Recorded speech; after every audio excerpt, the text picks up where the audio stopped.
Okay, back working on the Period 3 solo race bike project, and the problem that I'm addressing at the moment is the rear brake. This is a Manx Norton magnesium rear hub brake unit, and it's a smaller diameter than the Harley one, but much wider brake shoes, much better stopping power, and it's a lot lighter than the cast iron heavy Harley unit. Now, the problem I had was I was trying to use this as a anchor point for the braking plate, and I was trying to use the Harley Sportster positioning for that anchor point, and it just wasn't working out no matter what I did. The brake arm down here was just in the wrong area, and I was going to have to use a brake cable, which I'm not that fond of brake cables, to be honest with you. And I went and ran circles with it for a number of days trying to work out what to do. I spoke with Ken McIntosh, the Manx man over in New Zealand, about it, and he offered to sell me all the bits to make a cable work. But in the end, what I came up with was by putting the brake arm about there, all I have to do is make an aluminium torque arm up to about here. I'll have to weld a bracket onto the swing arm for that to attach to, but I'll make an alloy brake torque arm to bolt to the swing arm there. That leaves the brake actuating arm up there, and the stock Harley rod actually is going to fit in there perfectly. Alright, I'm going to be able to run that to there, and down here to the stock brake actuating arm.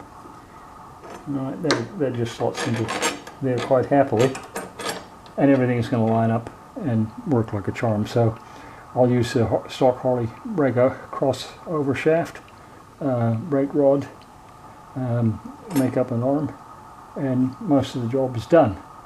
I also have to consider, this is sort of temporary, but I have to consider at the same time doing this controls, rear sets, foot pegs, and brake lever and gear lever.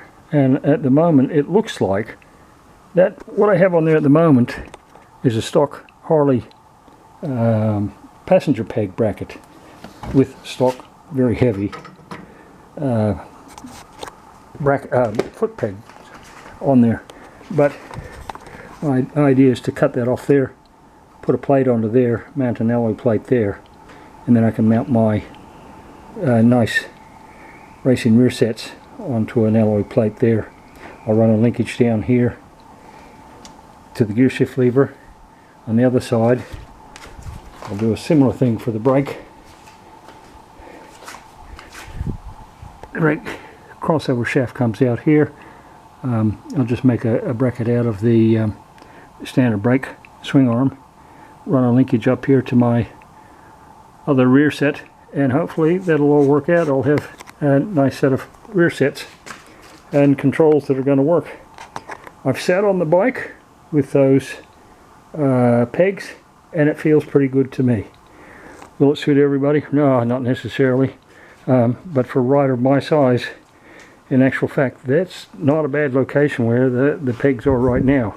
I may move them down an inch and forward an inch or so, but I think it'll all work out fairly well and not be that difficult to do.